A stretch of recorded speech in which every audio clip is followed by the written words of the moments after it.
What's a secret you kept from your parents? When I was 16 junior year, I faked being sick to get out of my AP Calculus final. I'm not exactly proud of it, honestly, but instead of studying that whole week, I'd spent every waking hour lying on the couch, binge-watching The Office reruns, and pretending the test didn't exist. By the time I actually cracked a book open, the math was like a foreign language. I stayed up until 2 a.m. the night before, trying to cram 3 months of derivatives and the chain rule into my brain, but nothing was clicking. I was staring at the same practice problems for hours, and my brain was just static. So, by morning, I was fully committed to the Ferris Bueller approach. I walked downstairs around 7 a.m., rubbing my temples and giving the performance of a lifetime. Mom, I can't go today. My head is pounding. I swear, I can't even see straight. My mom was at the sink finishing up some dishes. She didn't even turn around at first. Then she dried her hands, spun around, and gave me that look. You know the one the I birthed you? I know your tell look. Nice try, she said. You have that calc final today, don't you? No, I swear, I said, squinting against the kitchen lights like a vampire. Everything's blurry. I think I'm gonna throw up. She stared me down for a solid 5 seconds.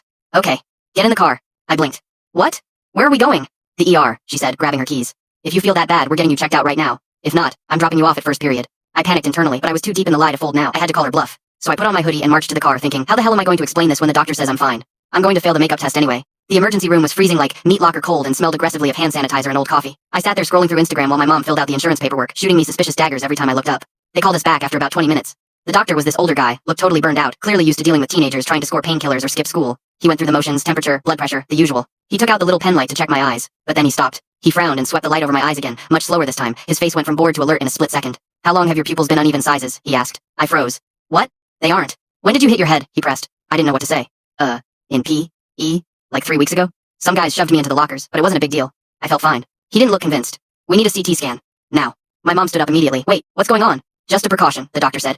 But you could tell he was sanitizing the truth to keep us calm. 15 minutes later, I was sliding into the donut hole of a CT machine. By this point, the fake headache I'd invented started to feel very real, purely from the anxiety. My mom was standing in the corner with her arms crossed. She didn't look mad anymore, she looked terrified. When the doctor came back, he brought a radiologist with him. The vibe in the room was heavy. You have a subdural hematoma, the doctor said. It's a slow brain bleed from the impact 3 weeks ago. The pressure has been building up silently, and you are currently in the danger zone. The room went dead silent. My mom covered her mouth, her eyes wide. If he had gone to school today, the doctor continued, looking right at my mom, the stress of that exam could have spiked his blood pressure enough to rupture it. It would have been catastrophic. I just sat there, stunned.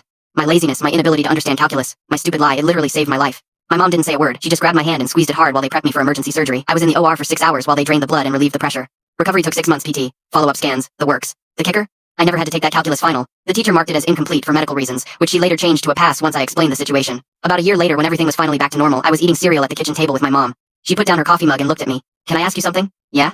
That day, you were faking it, weren't you? You just didn't want to take the test. I looked at her. After the hospital stays, the therapy, and everything she'd done for me without a single complaint, I couldn't lie to her. Yeah, I admitted. I didn't study. I made it all up so I wouldn't have to go. She stared at me for a beat, and then she just started laughing. Not a little chuckle, but that hysterical, tear-jerking laughter where you can't breathe. What's so funny? I asked, grinning nervously. You almost died because you were lazy, she gasped, wiping a tear. You didn't study. And that stubbornness is the only reason you're still here. The universe has a twisted sense of humor. We laughed until our stomachs hurt. It was a genuine moment. Then, she straightened up, face totally serious. You're grounded for 2 weeks. What? Why? For not studying in the first place. Fair enough, I said. I deserve that.